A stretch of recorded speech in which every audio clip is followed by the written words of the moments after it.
Mr. Hegseth, I stand by what I said last time you were here.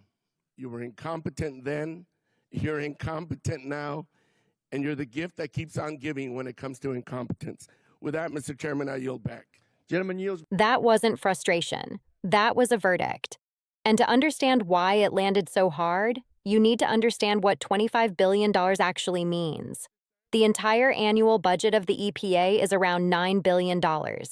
The entire budget of the CDC is around $9 billion. NASA's annual budget is $25 billion. In 60 days of war, the Trump administration spent the equivalent of NASA's entire annual budget on a conflict that started without congressional authorization, on a conflict where Iran still has nuclear material, still has air defenses, still controls the Strait of Hormuz. And when Carbajal asked how much more, Hegseth answered with a question: what is it worth to prevent a nuclear Iran? That's not an answer. That's a deflection dressed up as patriotism. Then came Russia. Trump lifted sanctions on Russian oil while Iran war costs were driving up gas prices for every American at the pump. Carbajal asked a yes or no question. Is easing Russian sanctions helping Putin fund his illegal war against Ukraine? Hegseth talked about energy dominance. Not yes, not no, energy dominance. And then the flu shot, a military requirement since 1950, removed. Not because of new science, not because of new data, because of freedom. 3 decisions, 3 questions, 3 non-answers. Watch. Thank you, Mr. Chair, and thank you, General Kane, Mr. Hegseth, and hers for being here today. I associate myself with the comments of Ranking Member Smith and Mr. Garamendi, so that I won't repeat a lot of what has been said. Mr. Hegseth, I recently realized that we have something in common. I'm also a fan of Pulp Fiction. And no, the movie is not an accurate portrayal of the Bible. You know what I'm talking about. This president and his administration have claimed to be the most transparent of all time.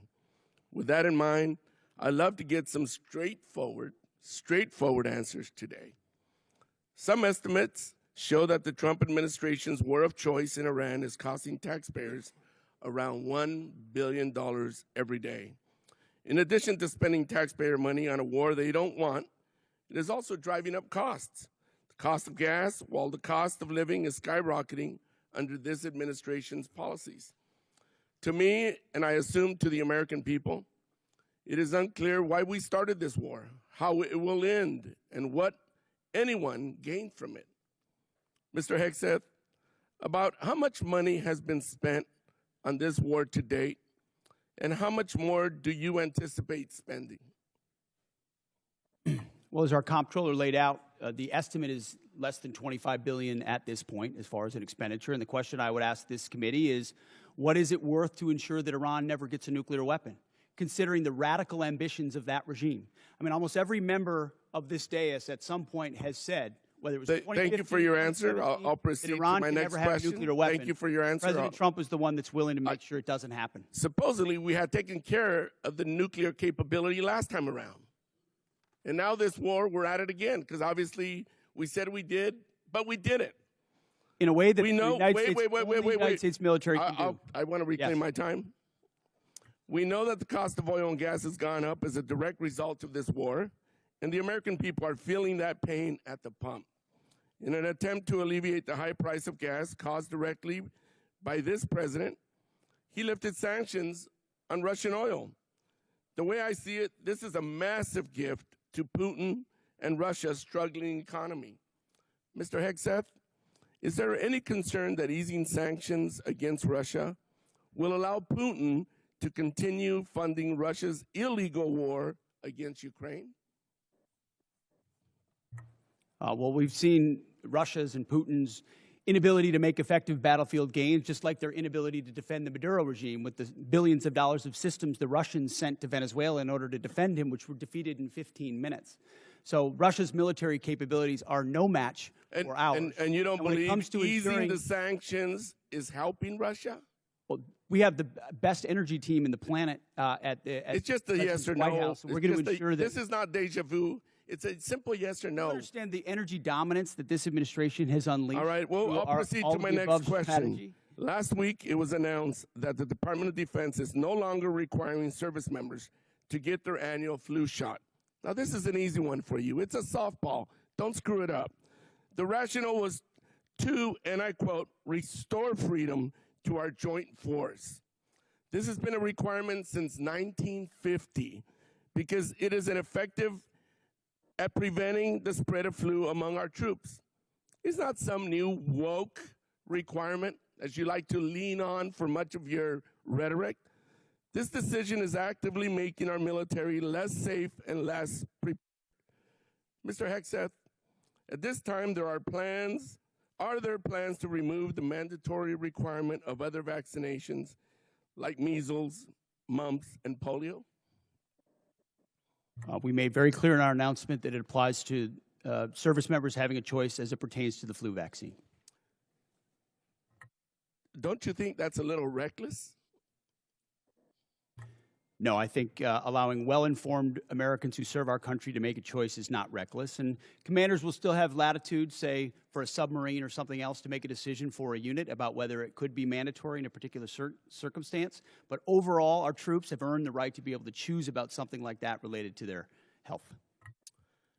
Mr. Hegseth, I stand by what I said last time you were here. You were incompetent then, you're incompetent now, and you're the gift that keeps on giving when it comes to incompetence. With that, Mr. Chairman, I yield back. Let's be precise about what this hearing exposed. The Iran war has cost $25 billion in 60 days. That is more than the entire annual budget of the Department of Education. And there is no defined end date, no defined victory condition, no answer on how much more. Russia is now buying Iranian oil through the same sanctions relief that Trump granted while Americans pay more at the pump because of his own war. The circular logic of this policy is not a coincidence. It is a choice. And the flu shot decision tells you everything about how this Pentagon thinks about readiness. A mandatory vaccination program that has protected troops since 1950 was removed not for medical reasons, but for political ones. Carbajal has sat in that room before. He said the same thing last time, incompetent. And he was right then.